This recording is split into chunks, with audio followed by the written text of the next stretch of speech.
नमस्कार सभी EPS 95 pension धारकों का 5 अगस्त में ईपीएस 95 पेंशन धारकों के मामलों के ऊपर सुप्रीम कोर्ट में क्या सुनवाई होने वाली है। तो सभी को इसका इंतजार था। तो अभी हम इस वीडियो में आपको बताने जा रहे हैं कि 5 अगस्त 2022 के दिन ईपीएस 95 पेंशन धारकों के मामलों के ऊपर क्या सुनवाई हुई है। तो जी हाँ, सभी ईपीएस 95 पेंशन धारक जो इस लाइव सेशन के साथ जुड़े हुए हैं तो उन सभी का मैं स्वागत करता हूं और आप सभी को धन्यवाद देता हूं कि आपने आपका कीमती समय निकालकर इस लाइव सेशन में जुड़ने का कष्ट किया है। तो इसके लिए आप सभी को मैं बहुत बहुत धन्यवाद देना चाहूंगा। तो जैसे कि हम लगातार पिछले 3 दिनों से जो है वो सुप्रीम कोर्ट में होने वाली सुनवाई के संबंध में जो है आपको जानकारी दे रहे थे।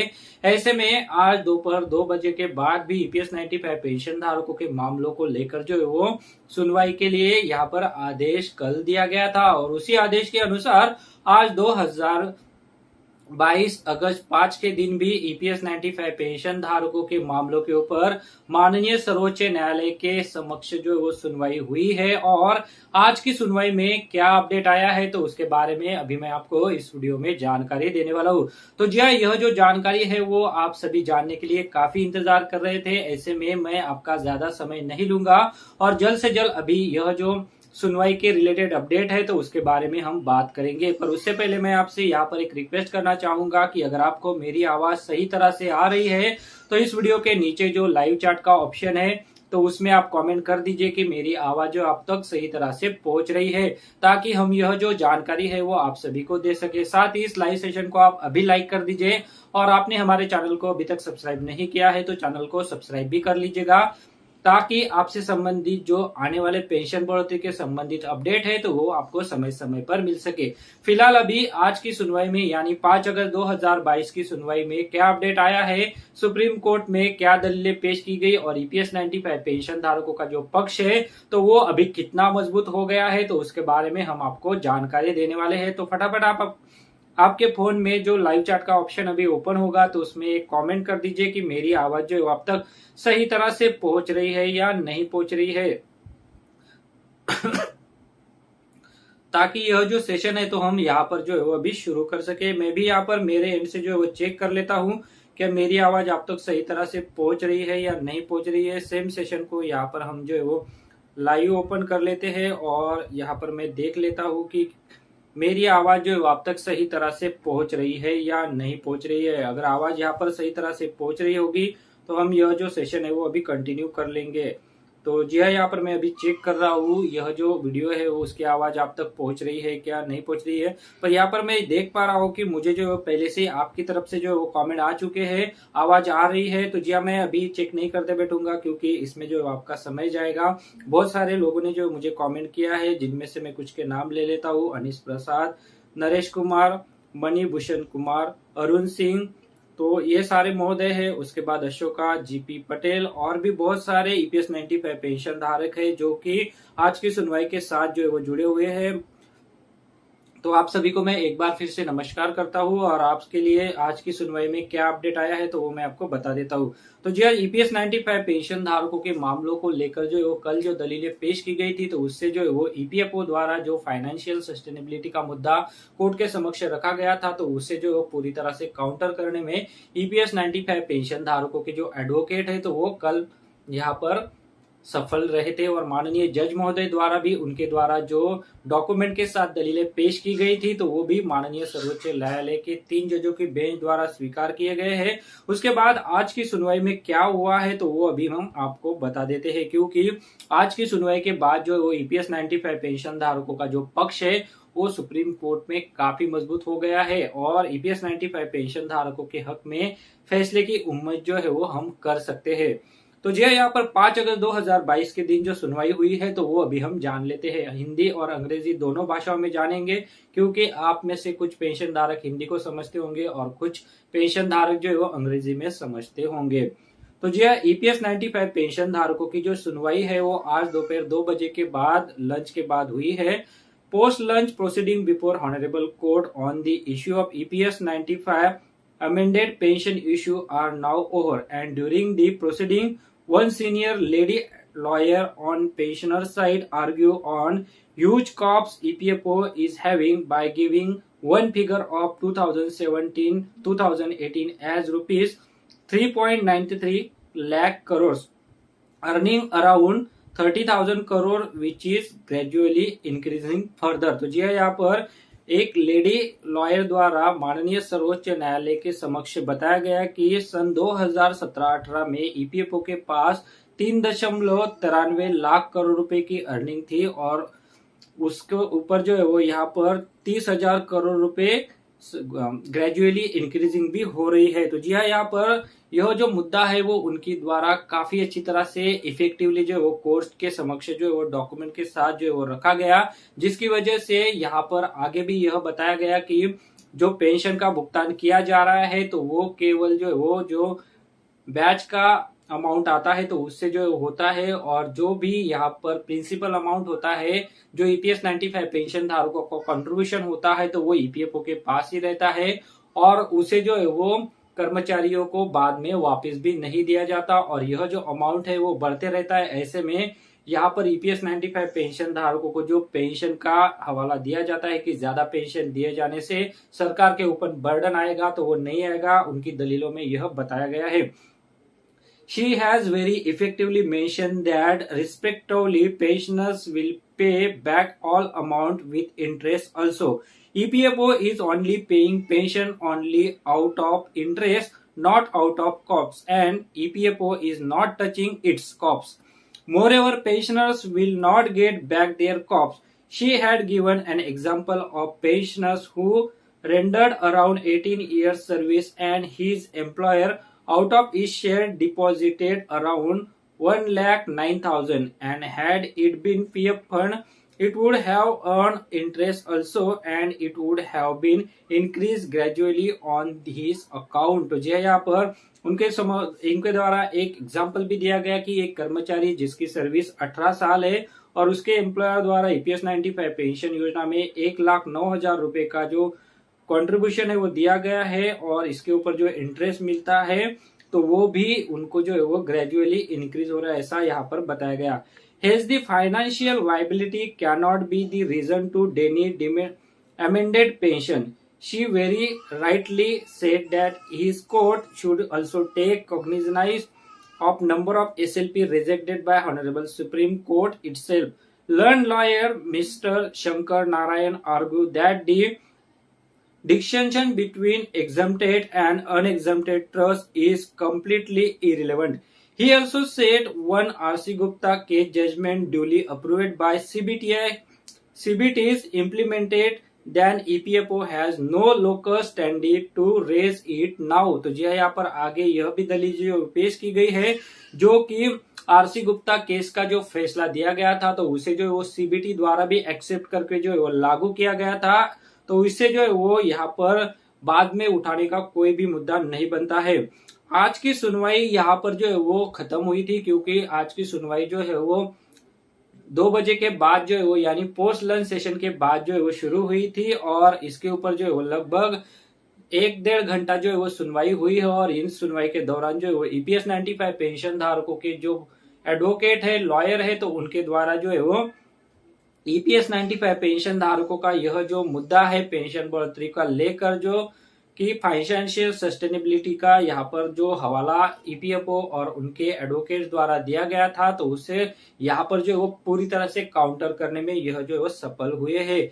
तो जी यहाँ पर आज की सुनवाई के बाद जो है वो ईपीएस 95 पेंशन धारकों के लिए एक और अच्छी खबर है क्योंकि इस सुनवाई के बाद भी जो है वो माननीय सर्वोच्च न्यायालय के 3 न्यायाधीशों की पीठ ने जो है वो और अतिरिक्त 45 मिनट का समय जो है वो ईपीएस 95 पेंशन धारकों के एडवोकेट्स को अपनी दलीलें पेश करने के लिए दिया है, जो कि आने वाले सोमवार को अपनी दलीलें पेश करेंगे। तो यहाँ पर बताया गया है now on Monday 45 minute time more will be provided to respondent that is pensioners lawyer and then 1 hour 15 minutes to EPFO and Government of India।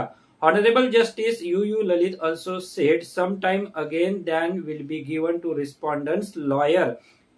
तो जी यहाँ पर और सुनवाई के लिए जो है वो टाइम दिया जाएगा, ऐसा यहाँ पर जो है वो माननीय जस्टिस यूए ललित जी द्वारा कहा गया है। उनके द्वारा 45 मिनट का और समय जो है ईपीएस 95 पेंशन धारकों के जो एडवोकेट है तो उनको जो है वो दिया जाएगा। और उसके बाद जो ईपीएफओ और गवर्नमेंट ऑफ इंडिया के लॉयर है, एडवोकेट है, तो उनको जो है वो 1 घंटा 15 मिनट का जो है वो समय दिया जाएगा। और उसके बाद भी ईपीएस 95 पेंशन धारकों के जो एडवोकेट है तो उनको भी अतिरिक्त समय जो है वो अपनी दलीलें जो है वो काउंटर में पेश करने के लिए दिया जाएगा। अब यहाँ पर इतनी सारी दलीलें और पिछले 3 दिनों से जो सुनवाई हो रही है तो वो हमें नहीं लगता है कि वेस्ट जाएगी, क्योंकि इससे पहले भी यहाँ पर जो सुनवाई हो रही थी तो इतनी लंबी नहीं हो रही थी।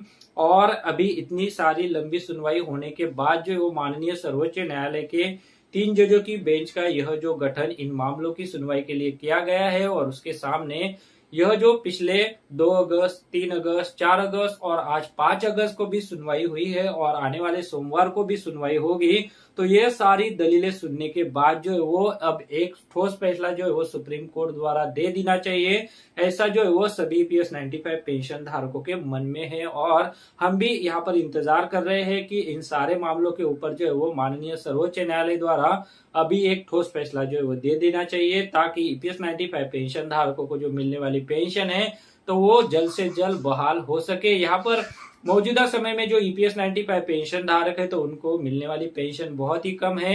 कुछ पेंशन धारक ऐसे हैं जिन्होंने उच्च न्यायालय में जो है वो अपनी याचिकाएं दाखिल की थी, और उन याचिकाओं का जो निर्णय था तो वो ईपीएस 95 पेंशन धारकों के पक्ष में आया था, जिसकी वजह से उनकी पेंशन जो है वो रिवाइज होकर बढ़ा दी गई थी। पर बाद में कुछ पेंशन धारक ऐसे भी है जिनकी पेंशन को ईपीएफओ द्वारा रोक दिया गया था। इसके लिए हवाला दिया गया था कि माननीय सर्वोच्च न्यायालय में जो याचिका ईपीएफओ और गवर्नमेंट ऑफ इंडिया द्वारा दाखिल है तो वो अभी भी लंबित है, जिसकी वजह से आपका जो उच्च पेंशन का भुगतान है तो वो रोका जाता है।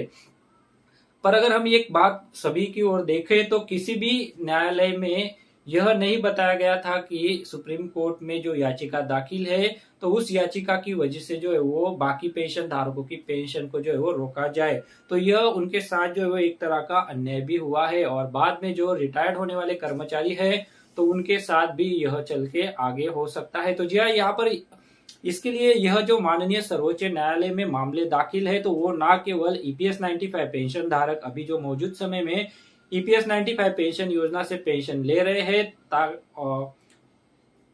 और जो कर्मचारी पेंशन से अभी सेवानिवृत्त होंगे तो उनको भी मिलने वाली पेंशन है, तो उन सभी के लिए जो है वो यह काफी महत्वपूर्ण है। जो भी कर्मचारी अभी सेवारत है तो वो भी एक दिन चल के आगे सेवानिवृत्त होंगे ही, और उनको भी इस योजना के तहत जो है वो पेंशन मिलेगी।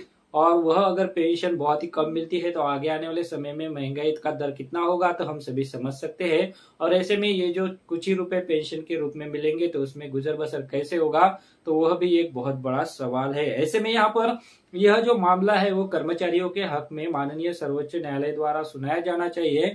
इसके लिए यहाँ पर सभी की ओर से जो प्रयास किए जा रहे हैं। जो भी एडवोकेट ईपीएस 95 पेंशन धारकों का पक्ष रख रहे हैं तो अपनी तरह से पूरा जोर लगा रहे हैं कि माननीय सर्वोच्च न्यायालय द्वारा जो 2019 अप्रैल में फैसला ईपीएस 95 पेंशन धारकों के हक में दिया गया था तो उसे जो है वो दोहराया जाए, और एक बार फिर से ईपीएस 95 पेंशन धारकों के हक में फैसला देकर ईपीएस 95 पेंशन धारकों को उच्च पेंशन का भुगतान प्रदान किया जाए। तो जी हाँ, आज की सुनवाई में ये जो डिटेल था तो उसके बारे में जो मैंने आपको जानकारी दे दी है, जिसमें यहाँ पर माननीय श्रीमती लॉयर जी द्वारा जो दलीलें पेश की गई है तो वो काफी यहाँ पर महत्वपूर्ण है, क्योंकि इससे जो ईपीएस 95 पेंशन धारकों का जो पक्ष है वो काफी मजबूत हो जाता है। तो जी यहाँ पर ईपीएस 95 पेंशन धारकों का यह जो पक्ष है वो एक सीनियर लेडी एडवोकेट द्वारा रखा गया है कि ईपीएस 95 पेंशन धारकों को जो मिलने वाली पेंशन है वो बहुत कम है। साथ ही ईपीएफओ के पास 3.93 लाख करोड़ रुपए की अर्निंग है, और उसके ऊपर जो है वो 30,000 रुपए करोड़ जो है वो ग्रेजुअली इंक्रीजिंग भी रहती है। ऐसे में यहाँ पर जो भी इंटरेस्ट अर्न होता है तो उसके ऊपर ही पेंशन का भुगतान हो जाता है, और जो भी यहाँ पर प्रिंसिपल अमाउंट रहता है तो उसे जो है वो हाथ भी नहीं लगाया जाता, और ये डे बाय डे बढ़ रहा है। और ऐसे में यहाँ पर जो फाइनेंशियल सस्टेनेबिलिटी का ये जो मुद्दा ईपीएफओ द्वारा रखा गया है तो वो कितना वैलिड है, तो माननीय सर्वोच्च न्यायालय के सामने जो है वो अपनी दलीलें पेश करके जो है वो रखा गया है। तो जी ईपीएस 95 पेंशन धारकों के लिए ये जो सुप्रीम कोर्ट से अपडेट था तो वो काफी महत्वपूर्ण था, क्योंकि आज की सुनवाई के बाद जो है वो आप सभी के लिए क्या अपडेट आया है तो वो भी मैं आपको बताने के लिए कब से इंतजार कर रहा था। इसके रिलेटेड जो भी जानकारी थी तो मैं एकत्रित कर रहा था, ताकि आपको जो है वो इसके बारे में मैं आपको पूरी जानकारी दे सकूं। अभी आप देखेंगे कि अगले 2 दिन जो है वो छुट्टी है, शनिवार और रविवार, और सोमवार को जो कोर्ट का कामकाज है वो शुरू होगा। इस दौरान जो है वो जो ईपीएफओ और गवर्नमेंट ऑफ इंडिया के एडवोकेट है तो उनको जो है वो पर्याप्त समय मिल जाएगा, और डॉक्यूमेंट्स इकट्ठा करने का जो ऑफिशियल ऑफिसर्स है तो उनसे जो है वो बात करने का, ताकि सोमवार की जो सुनवाई होने वाली है तो उसमें जो है वो और कुछ नई ट्विस्ट लाने वाली दलीलें जो है वो पेश किए जाए। तो इसके लिए उनके पास भी समय है, और ईपीएस 95 पेंशन धारकों के पास भी उतना ही समय है, पर यहाँ पर अभी पता नहीं है कि उनके द्वारा ट्विस्ट में कौन सी दलीलें पेश की जा सकती है। अगर इसकी जानकारी रहती है तो ईपीएस 95 पेंशन धारकों के जो एडवोकेट है तो वो भी अपनी ओर से जो प्रयास करेंगे। पर यहाँ पर अभी माननीय प्रवान कोहली जी द्वारा भी उनको बहुत सारे जो दस्तावेज है वो दिए गए हैं। उम्मीद करते हैं कि उन दस्तावेजों के सहारे जो है वो ईपीएस 95 पेंशन धारकों का मामला जो है वो और मजबूत किया जाए, और ईपीएफओ द्वारा उनके लॉयर्स द्वारा सोमवार को जो दलीलें दी जाएंगी तो उसे भी जो है वो काउंटर करने में वह पर्याप्त साबित हो। तो जी हाँ, इसको रिलेटेड अब सोमवार की जो कार्रवाई है तो उसमें ही हमें पता चलेगा कि यहाँ पर कौन कौन सी दलीलें जो है वो ईपीएफओ द्वारा दी जाएगी, और उसे जो है वो ईपीएस 95 पेंशन धारकों के एडवोकेट द्वारा किस तरह से जो है वो काउंटर किया जाता है। क्योंकि यहाँ पर सोमवार को दोनों पक्ष को जो है वो समय दिया गया है। पहले 45 मिनट्स का समय ईपीएस 95 पेंशन धारकों को दिया जाएगा, जो कि आज की सुनवाई के कंटिन्यूशन में होगा। उसके बाद ईपीएफओ के जो एडवोकेट है तो उनको भी पर्याप्त समय दिया जाएगा, और उसके बाद ईपीएस 95 पेंशन धारकों के जो एडवोकेट है तो उनको अतिरिक्त समय ईपीएस 95 पेंशन धारकों की ओर से अपनी दलीलें पेश करने के लिए दिया जाए। तो जो है यहाँ पर ईपीएस 95 पेंशन धारकों के उच्च पेंशन के मामलों को लेकर जो है वो ये जो अपडेट था तो उस अपडेट के बारे में जो है मैंने आपको विस्तार से पूरी जानकारी दे दी है।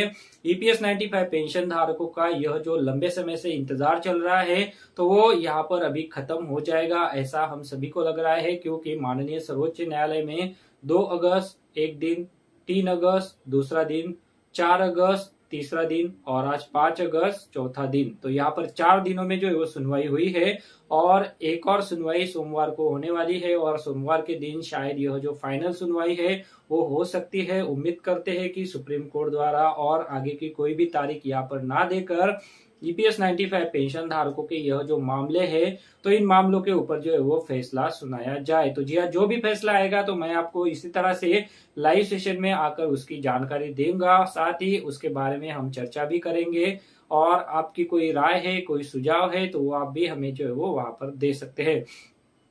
फिलहाल आज के लाइव सेशन में मुझे आपको जो जानकारी देनी थी तो मैं दे चुका हूं। अभी यहाँ पर लगभग 9:15 बज चुके हैं, और ईपीएस 95 पेंशन धारकों के लिए यह जो समय है वो खाने पीने का भी हो सकता है, क्योंकि ऐसे समय में सब लोग खाना खाते हैं, और मैं इसी को लेकर जो है आप सभी के जो है वो ज्यादा समय नहीं लूंगा, और मैंने जो आपको जानकारी दी है तो उसके बारे में आपकी क्या राय बनती है तो वो भी आप मुझे जो है वो कमेंट सेक्शन में जरूर बताइएगा, ताकि हम आपके लिए और बेहतर से बेहतर जो है वो जानकारी ला सके और आप सभी को जो है वो बता सके।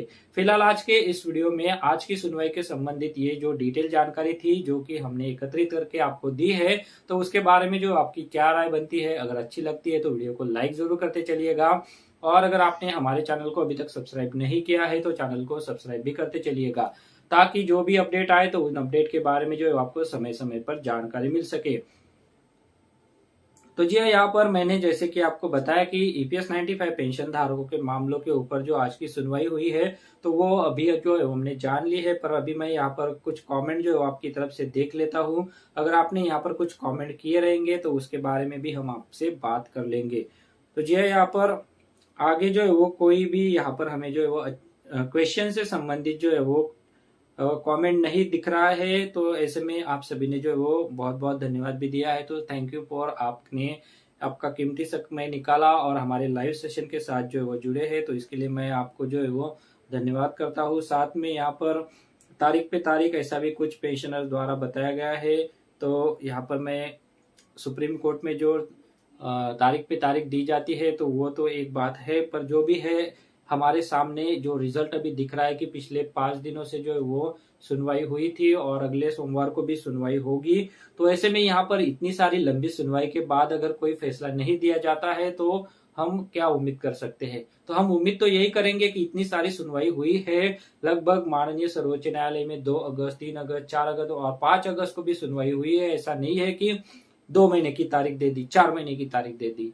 पिछले 1 साल से सभी ईपीएस 95 पेंशन धारक इंतजार कर रहे थे। तो माननीय सर्वोच्च न्यायालय के समक्ष में जो ईपीएस 95 पेंशन धारक है, उनके एडवोकेट है, तो उनके द्वारा ये सारी जानकारी जो है उनको दी गई और उनके समक्ष पेश किया गया कि अभी जो है वो ईपीएस 95 पेंशन धारकों के हक में जो है वो फैसला सुनाया जाए। इसको जो लगने वाली सुनवाई है तो उससे जो है वो सुनिश्चित की जाए। और इसी के दौरान देखते हुए भी माननीय सर्वोच्च न्यायालय द्वारा अब 2 अगस्त, 3 अगस्त, 4 अगस्त और 5 अगस्त को भी सुनवाई की गई है। और यह लगातार सुनवाई है। इतना समय जो है वो हम इतना समय जो है वो किसी भी केस को देना तो माननीय सर्वोच्च न्यायालय के शेड्यूल में जो है वो यहाँ पर होना काफी महत्वपूर्ण है, क्योंकि बहुत सारे मामले जो है वो लंबित है। तो उन मामलों के ऊपर भी सुनवाई के लिए समय होना चाहिए। पर यहाँ पर अभी ये जो ईपीएस 95 पेंशन धारकों का मुद्दा सुप्रीम कोर्ट में 2 अगस्त से चल रहा है, तो वो काफी इंपॉर्टेंट हो गया है, क्योंकि अभी इसके ऊपर जो है वो फैसला जल्द से जल्द आ जाएगा। तो ऐसा यहाँ पर जो है वो सभी को लग रहा है।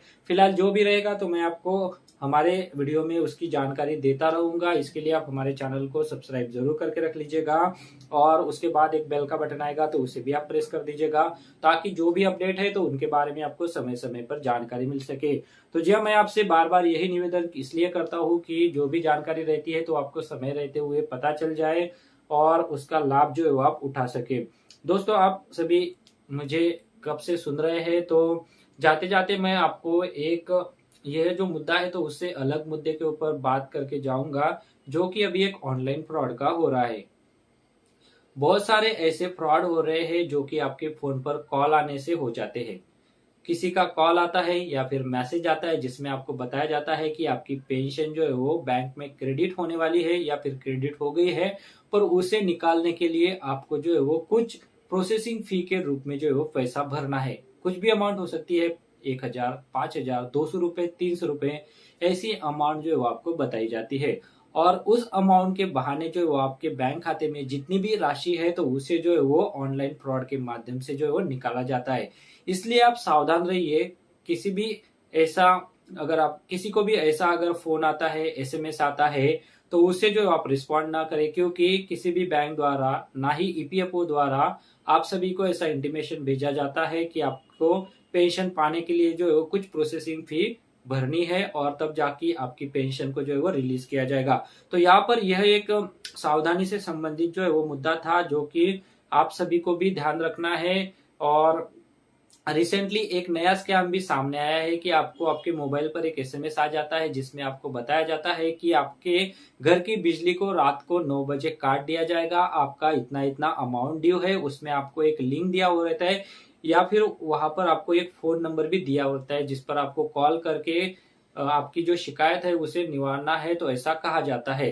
तो ऐसे जो मैसेज आते हैं तो आप ध्यान रखिए कि वो कहाँ से आए हैं। डेफिनेटली यहाँ पर एमएससीबी द्वारा ऐसा कोई भी मैसेज नहीं भेजा जाता। जो भी इलेक्ट्रिसिटी बोर्ड होता है तो वो भी ऐसा कोई मैसेज नहीं भेजता है कि आपका जो अमाउंट है वो डिडक्ट हो जा सॉरी अमाउंट है वो पेंडिंग है और इसकी वजह से आपको जो बिजली है तो वो रात में काटी जाएगी। उनके द्वारा भी जो लीगल नोटिस है वो पहले भेजा जाता है, उसके बाद कानूनी कार्रवाई होकर आपकी जो बिजली है वो काटी जाती है। ऐसा नहीं है कि आए और काट दिए, आपका बैलेंस है इसलिए हमने काट दी, वो ऐसा नहीं करते। इसके लिए प्रॉपर प्रोसीजर है। वो आपको लीगल रिटर्न नोटिस भेजते हैं, उनके पास आपका एड्रेस होता है। उस नोटिस के माध्यम से जो है वो आपको बताने की कोशिश करते हैं कि आपका ड्यूज है उसे जो आपको इस तारीख तक जो है भरना है। अगर आपने नहीं भरा तो आपके ऊपर जो है वो कानूनी कार्रवाई की जाएगी, आपकी बिजली को जो है वो कट किया जाएगा।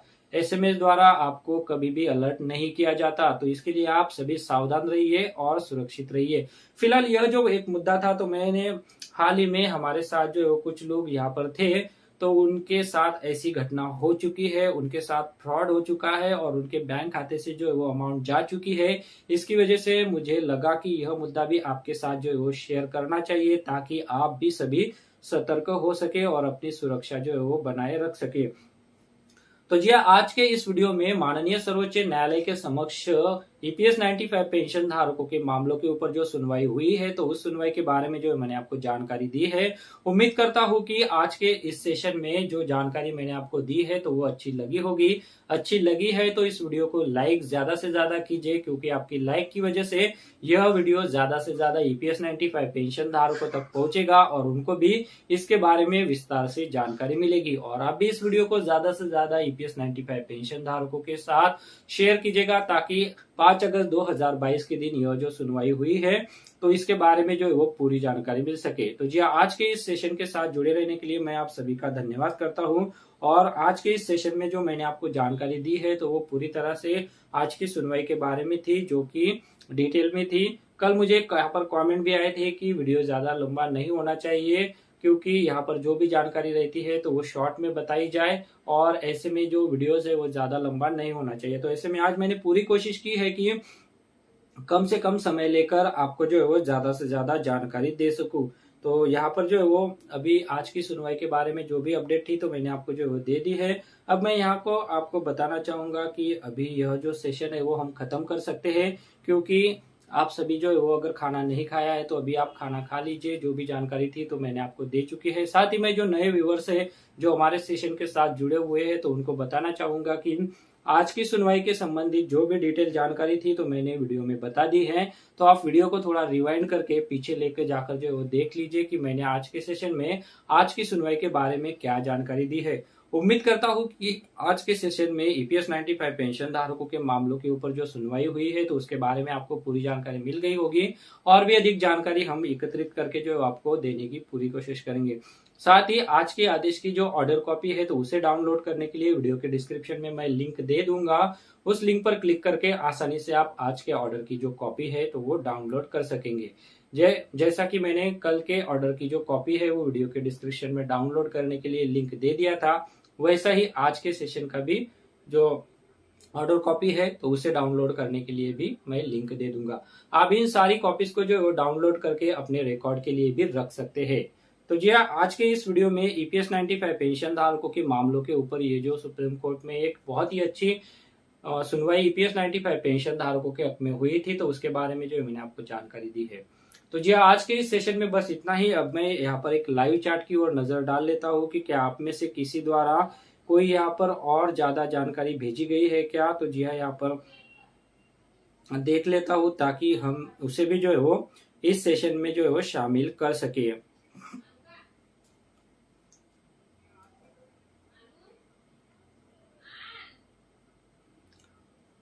तो जी हाँ, यहाँ पर अभी मुझे जो है वो कोई भी कमेंट ऐसा नहीं है कि जिसको लेकर जो है मैं आपको बता सकूं। नॉर्मल कमेंट्स है, और यहाँ पर मुझे कुछ कमेंट भी बताए गए हैं कि रिपीट ना करें जानकारी, तो इसके लिए मैं रिपीट नहीं करूंगा। और जो भी जानकारी मैंने आपको दी है तो आप वीडियो को पीछे देखकर जो है वो जा सकते हैं, क्योंकि वही जानकारी रिपीट करने से कोई मतलब नहीं है। तो जी हाँ, आज के इस वीडियो में आज की सुनवाई के संबंधित ये जो जानकारी थी तो मैंने आपको दे दी है। उम्मीद करता हूँ कि जानकारी आपको अच्छी लगी होगी, और अच्छी लगी है तो इस वीडियो को आप लाइक जरूर करते चलिएगा। अभी मैं देख लेता हूँ कि आप सभी ने मुझे कितना लाइक किया है।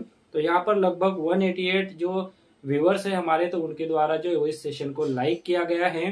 तो आप सभी से मैं यहाँ पर रिक्वेस्ट करूंगा कि जितना आप लाइक करेंगे उतना ज्यादा यह वीडियो जो है वो और पेंशन धारकों के पास जो है वो पहुंचेगा। इसके लिए आपको हमें कोई चार्ज देने की जरूरत नहीं है, केवल आपके फोन पर इस वीडियो को लाइक करने के लिए जो बटन दिया हुआ है तो उसे ही प्रेस करना है। साथ ही अगर आपने हमारे चैनल को अभी तक सब्सक्राइब नहीं किया है तो चैनल को सब्सक्राइब जरूर करके रख लीजिएगा। साथ ही अभी जाते जाते मैं आपको एक खुशखबरी भी देना चाहूंगा कि हमारे चैनल ने आज ही हाल ही में 1 लाख सब्सक्राइबर का जो आंकड़ा है तो वो पार कर लिया है। हमने इस चैनल पर जो है वो 1 लाख सब्सक्राइबर पूरे कर लिए हैं। तो इसके लिए मैं आप सभी को बहुत बहुत धन्यवाद देता हूँ। आप हमारे साथ बने, और इसकी जो बधाई के हकदार है तो वो आप सभी व्यूअर्स है, हम नहीं है। आपके सपोर्ट से ही यह मुमकिन हो पाया है, और हमने यह जो 1 लाख सब्सक्राइबर का आंकड़ा है तो वो पार कर लिया है। तो इसके लिए आप सभी व्यूअर्स का मैं बहुत बहुत धन्यवाद देता हूँ। आप हमारे साथ अब तक जो बने हुए हैं तो ये काफी हमारे लिए प्रोत्साहित करने वाली बात है, और हम आगे भी आपके लिए अच्छी तरह से जो है वो जानकारियां लेने के लिए लेकर आने की पूरी कोशिश करेंगे, और आपको जो लगने वाली जानकारी है तो वही जानकारी जो है वो हम आप तक पहुंचाने की पूरी कोशिश करेंगे। तो जी हाँ, आपने हमारा उत्साह बढ़ाया, आपने यह जो 1 लाख रुपए का 1 लाख सब्सक्राइबर का जो आंकड़ा पूरा किया है, तो एक बार फिर से मैं आपको जो है वो बहुत बहुत धन्यवाद देता हूँ। यह केवल आपके सपोर्ट से ही मुमकिन हो पाया है, अन्यथा हमारा यह चैनल जो है वो 1 लाख सब्सक्राइबर का जो काउंट है तो उसे जो है वो पूरा नहीं कर पाता। तो इसके लिए आप सभी का मैं बहुत बहुत धन्यवाद देता हूँ, और सही मायनों में इसके जो हकदार है तो वो आप ही है। आपके सपोर्ट की वजह से ही यह मुमकिन हो पाया है। फिलहाल आज के इस वीडियो में सुप्रीम कोर्ट में जो सुनवाई हुई थी तो उसके बारे में मुझे आपको जानकारी देनी थी, तो मैं वो दे चुका हूँ। तो आज के इस सेशन को हम यहाँ पर समाप्त करते हैं, और अगले आने वाले सोमवार को ईपीएस 95 पेंशन धारकों के मामलों के ऊपर क्या सुनवाई होने वाली है तो उसके बारे में भी मैं आपको विस्तार से जानकारी दूंगा। इसके लिए आप हमारे चैनल के साथ बने रहिए। चैनल को सब्सक्राइब अगर नहीं किया है तो चैनल को सब्सक्राइब जरूर करके रख लीजिएगा, और जिन सब्सक्राइबर ने पहले से ही सब्सक्राइब कर लिया है तो उन सभी को मैं बहुत बहुत धन्यवाद भी देता हूँ। तो चलिए मिलते हैं ऐसी एक और नई और फ्रेश जानकारी के साथ। तब तक आप सभी को मेरा नमस्कार, शुभ रात्रि, गुड